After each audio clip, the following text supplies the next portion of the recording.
Hello,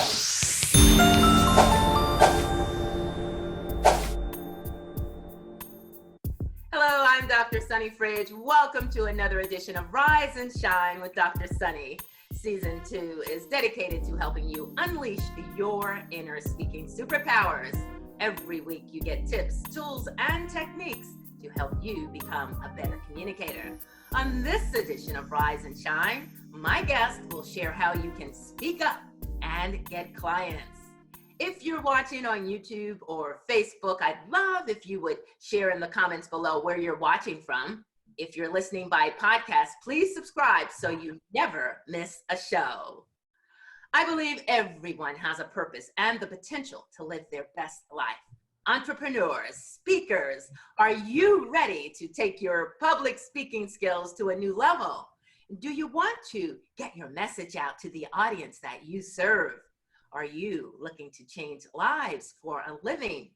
My guest is Arvee Robinson. For over a decade, Arvee has been successfully training business owners, service professionals, and entrepreneurs how to use public speaking as a marketing strategy to grow their business.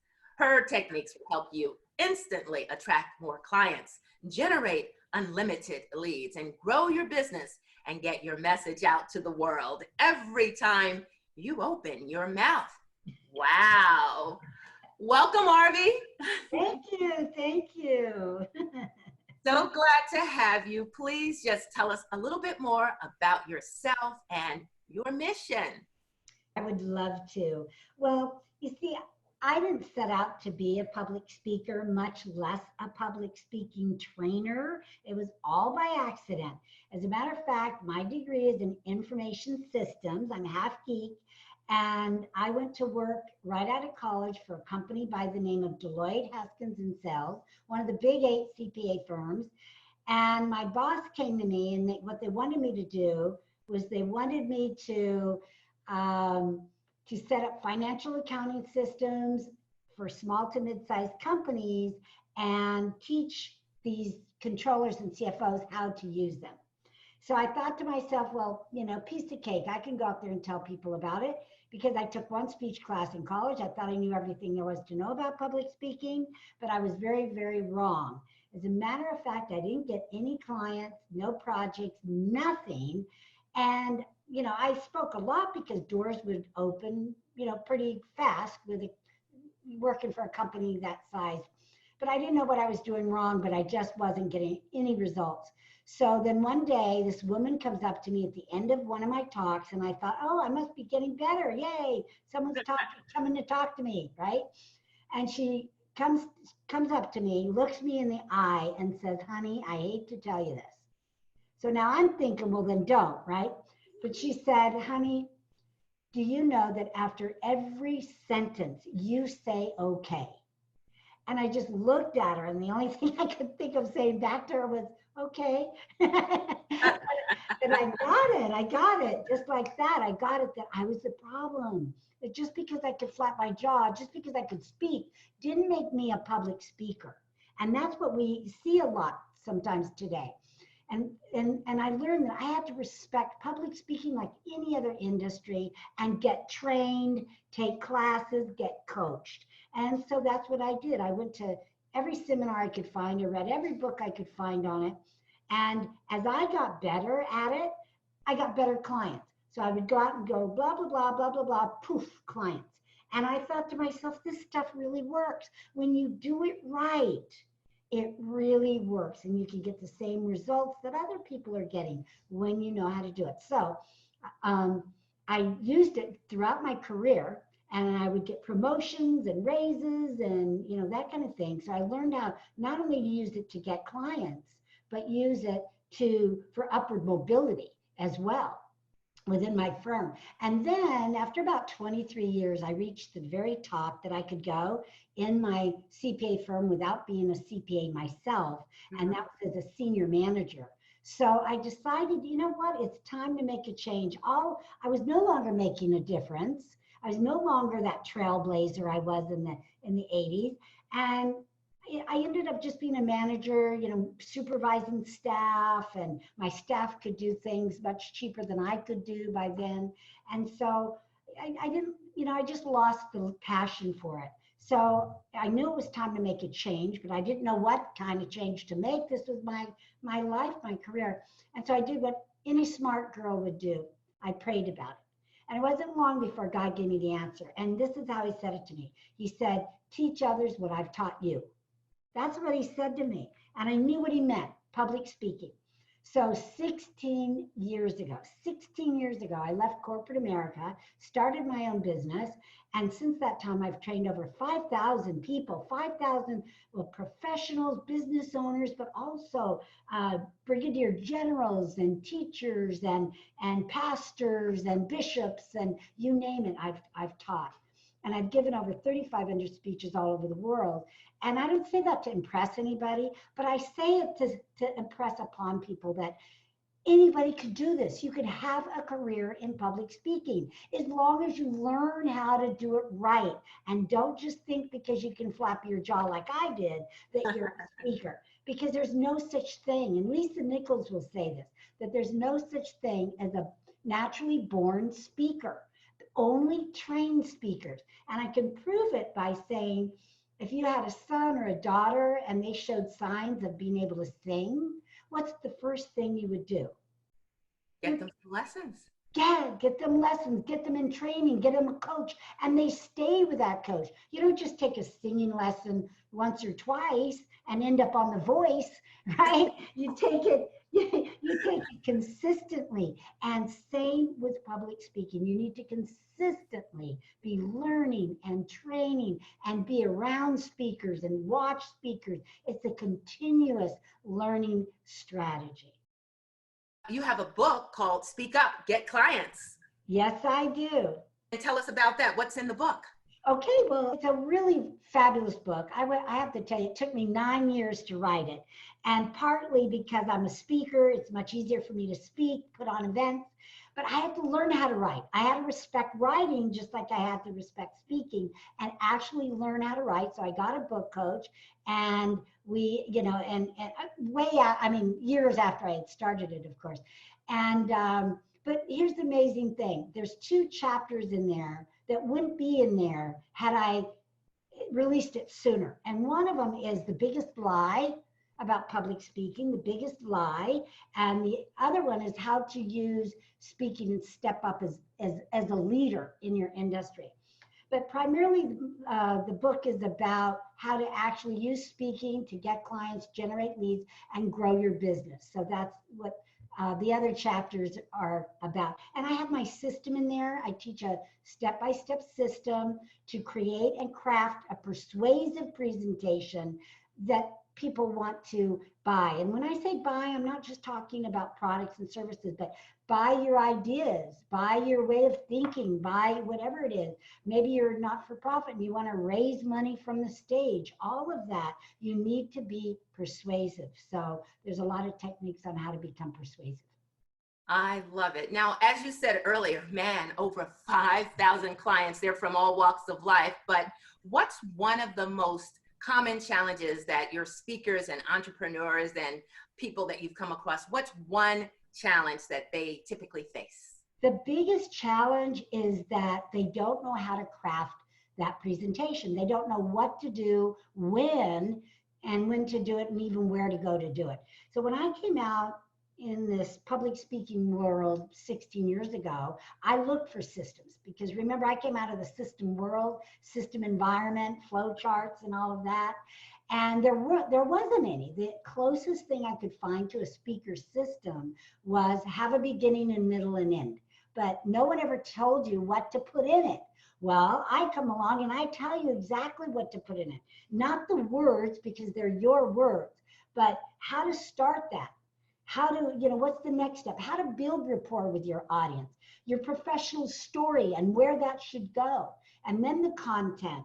So I teach people, it's almost like a metaphor of a speech sandwich, where there's 5 steps to building rapport, 5 steps to the close, and your content is in the middle, and it depends on how much time you have as far as how much content that you have. So I teach people a system so it takes the guesswork and the fear out of speaking and replaces it with confidence, and the confidence that they need to step out on stage and give it everything they've got. Love it. Now, you've also mentioned something that I know is really key to your system. I'm reminded of a quote by consultant Nancy Duarte, who says that personal stories are the emotional glue that connect your audience to your message. And you say there are 4 types of stories that every speaker should have. So break it down, Arvee. Right. That's right. And so the first one I like to call the professional story, which for some people it's your personal story, but I call it professional because it's that story that earns you the right. If you're going to be using speaking to get clients, it's that story that talks about how you got into the business that you're in.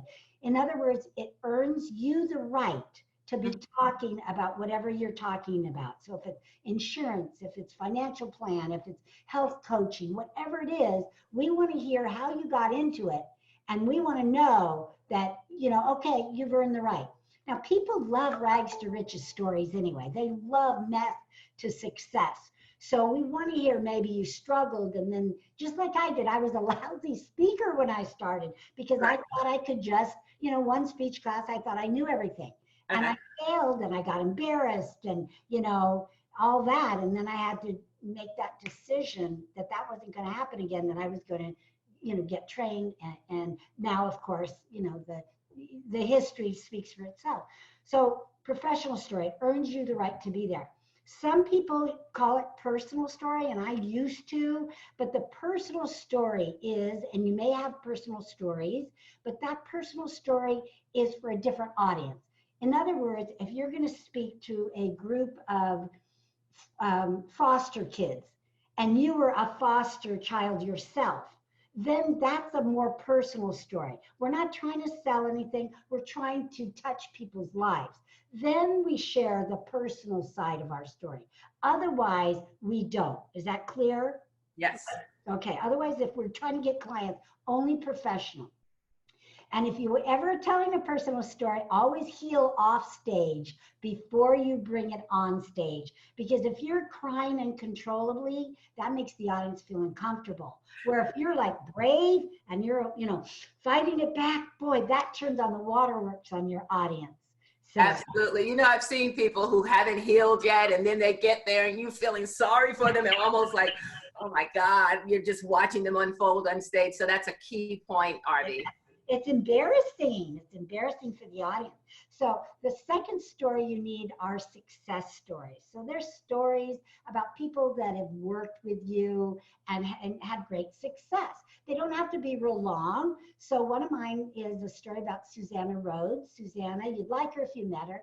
And she's a great gal. She teaches people how to have reverse mortgages and loans and things. And her business, after working with me, increased 43%. 43% just by working with me and just by adding public speaking as a marketing strategy. So small stories like that talk about how people have succeeded after they've worked with you. The third story is an emotional story. Now, again, it doesn't have to be that crybaby story. I prefer to use funny stories. Funny is an emotion. Funny equals money. So if you can get your audience to laugh a little bit, that's half the battle. Now, a lot of people aren't naturally funny. I'm one of them. I am not funny in terms of that witty funny that some of our friends might be. And so don't worry about that if you say you're not funny. Whatever stories you use, if you get a laugh, make a mental note and use it again. So let me give you an example of that. So my husband is a bum magnet. He's a bum magnet. He's got such a sweet face that bums will come through the parking lot at the supermarket from, far away. They bypass me. I don't even exist. And they go right to my husband and ask him for money. And of course, my husband gives them money. But one day we're walking into the grocery store and this bum looks at us and he stops my husband and he, we're like, here it comes. He's asking for money. But he didn't. He said this. He goes, what is the greatest nation in the world? And my husband looked at him and said, well, it's the United States, of course. And the bum said, no, it's donation. And so my husband gave him $20. Wow. So we always have funny things that happen to us. So remember them, reiterate them, shorten them up a little bit if you need to, and deliver them. And if you get that laugh, do it all over, always. Take that one story and put it in every single speech. If you don't get a laugh after a couple of tries, then throw it out and get something new. And then the last story you need is a story with a lesson. This is that story that maybe has a metaphor to it, that you just share the story, but you don't share the lesson, because the lesson will be different for everyone. So those are the 4 stories you need. Can you just give me one example about the story? Lesson? Mm-hmm. I would love to. Okay, so a while back, I received just the blessing to go to Egypt on a $1 billion adventure as one of the mentors. And so I was gone 23 days. And the last part of it, a small group of us after the main conference, a small group of us wanted to go up to Mount Sinai to see the sunrise.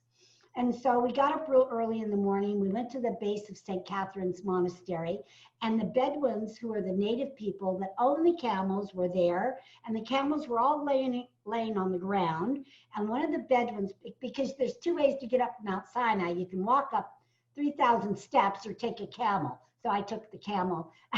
And so I'd never been on a camel before. So the camel stands up. And now I'm 13 feet in the air, holding on for dear life, going up the side of this big mountain. It took over an hour to get up there. Well, it's pitch black. And as we went up the narrow road, and camel after camel after camel, because 2,000 people go up and see the sunrise every single day. So my camel's going like this in the road. And as we got higher and I look on the side of the road, I'm starting to get scared because, like we're going to go off the cliff. And the Bedouin walking alongside of me, because it was his camel, was screaming the camel's name because he didn't want him to go like that. So he's screaming, Marty, Marty, Marty. And I'm going, whoa. And then all of a sudden it's pitch black and you can't hear anything except for me screaming at the top of my lungs, oh my God, as I'm holding on. And the Bedouin stopped me and he said, Madam, the camel knows the way. And I stopped and I thought for a second, that's right. It's not the camel's first time. It's my first time. So once I relaxed, I let the camel lead me up to the mountain. And we're all standing up there like Rocky poses, waiting for the sun to rise. And then we see it rise over the horizon. And in that moment, the Bedouins began to sing in a cappella. And in that moment, as I looked across the way on top of that mountain, I felt closer to God than I've ever felt, physically, mentally, spiritually, emotionally, everything all wrapped up in one. Now, if I had let fear stop me, because I could have got off that camel and ran back, but if I let fear stop me, I wouldn't have had that feeling. I wouldn't have had that experience, nor would I have this great story to tell. Absolutely. And I love that story. I was still trying to process. Did you say $1 billion trip? Oh, yeah, $1 billion adventure. Yeah. Love it. Love it. I'd love to go on one of those. Wow. Now, you also were talking about audiences, and it got me to thinking that many times entrepreneurs and small business owners, they want to get out and speak, but what can they do to make sure that they're speaking to the right audience? How do they find an audience? Okay, that's a great question, because that's the other challenge, the second challenge I get. Not just how do I write a speech, but then where do I go to get the speaking engagement? First thing you want to do is find groups with your target market in them. That's it. Now, I'm going to say that this time, but then I'm going to back up a minute. Because first you make a list, you find out where these places are. In other words, if your target market is women, then you need to go and speak to women's groups. Doesn't mean you can't speak to other groups, but it means that you will get the most leads and referrals from a concentration of your target market. So my target market is business people. So I like to speak at chambers. I like to speak for business networking groups, whether they're men or women groups. All right, because that's where I get my results. All right, so first of all, map out, write down every single group, go on the internet now, that's within a 25-mile radius that has your target market in it. But here's where I want to go back. That's your list of your primary clients. But what I want you to do is go to some other groups like service clubs to practice. I want you to find safe places to practice. Save your target market for when you are ready and you've honed that speech, even after you've been trained. So I teach my students, you get trained, you make your list, then you make a secondary list of like Kiwanis clubs or some of these other groups that maybe don't have your target market, because there's no do-overs in public speaking. And if you go to a prime target market, say all women, if that's your group, and you're boring, lousy, or mess up, I'm sorry, but there's no do-overs and they're not going to invite you back. And they're not going to refer you to their sister clubs either. So make that list, but save it for when you're ready. How are you going to know that you're going to get ready, that you're ready? By the number of people that come up to talk to you at the end of your talk. That's how you know. If nobody talks to you, or if they come up to you and say, that was interesting, you better keep practicing. That is so key. That's excellent. I really appreciate that you shared that tip with our group. And as we run out of time, just give me and the audience 3 more tips that any entrepreneur, whether they're just starting out or they're a seasoned speaker or professional, what can they do as a takeaway to speak up and get clients? All right. Well, there's so many, but the first one that comes to mind is this, and that is public speaking has changed over the years.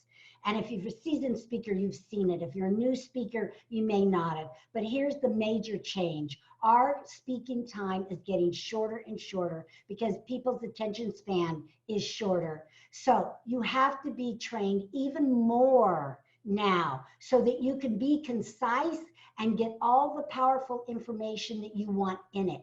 We don't have time to rev up or warm up on stage any longer. The next tip is this. There are 6 different closes that I teach because not all closes fit all speaking time or speaking audiences. So you need to come knowing, I mean, you have to be prepared, but you need to come knowing which of those 6 you're going to do for that particular audience. Number 3 tip, and this is the most critical, you need to practice 1 hour for every 2 minutes of presentation. So if you have a 30-minute talk, you need to rehearse and practice for 15 hours. That's how you go from good or mediocre to great. And you've got to put in that time now and do it speaking. In other words, never write out your speech or you become a prisoner of your own words. And that's when you'll freak out and you'll have deer in the headlight look and people will see that. So don't write it out. You want to outline your speech only and then speak it out loud in your office. You don't read it. You don't do it on the drive there in your head. Speaking means you have to speak, just like singing. Singers, guess what? All their practice is singing. Athletes, it's on the field. Speaking is the same way. You need to respect it, get trained, and rehearse and deliver the best speech you possibly can, because that speech will change someone's life or change someone's business or could even save their soul. High five. High five. I love it. Now, Arvee, you have some video tips that people can sign up to receive. I've been watching some of them on YouTube. I need to make my own. I love them. How can they contact you for more information? Thank you. Yes, you can go to my website. Now, let me spell my name because it sounds like an R and a V, but it's not. It's Arvee. It's a made-up name from my mom and dad's initials, Ray and Vivian, but they gave me some letters to make it a real name. So it's Arvee Robinson.com. So arveerobinson.com is my website. Just sign up there and you will get weekly 30 seconds, so just really short, 30-second video tips, and you will love them. before I let you go, what is it that you love about doing what you do? I've heard you say before, this is what you do. You don't have side hustles or other businesses. This is what you do. Because this changes people's life, because I believe that everyone has a message to share that only they can share to people that can only hear it from them. And so when I'm a part of that and just spreading that goodwill, good news to, out there, it's just very rewarding. So it's like the ripple effect. So I change lives for a living, but then my students change lives for a living, and so on and so on and so on. So it just feels great.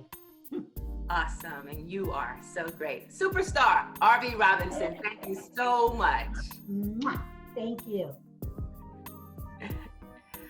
That's all the time we have on this edition of Rise and Shine with Dr. Sunny. Again, thank you to my guest, Arvee Robinson, for telling us how to speak up and get clients. I continue to be blessed by your text, your emails, and comments on social media to let me know you've been inspired by the amazing stories and the tips from my guests. Shout out to my colleague, coach, speaker, and trainer, Kathy Amos, who is a frequent viewer of Rise and Shine, and she's part of my dream team. Thank you, Kathy, for your support. I'd love to give you a shout out, so drop a message in the Facebook, YouTube, or podcast comments and let me know what you enjoy about this show. And if you enjoy our programs, if you haven't done so already, please consider making a donation of any amount at wytv7.org to help our CBN broadcasters continue the mission to bring you programming that educates, empowers, and encourages. After every premiere of Rise and Shine on WYTV7 Facebook and YouTube, you can listen anytime to each episode of Rise and Shine by podcast on Spreaker, iHeart, Google, Spotify, and more.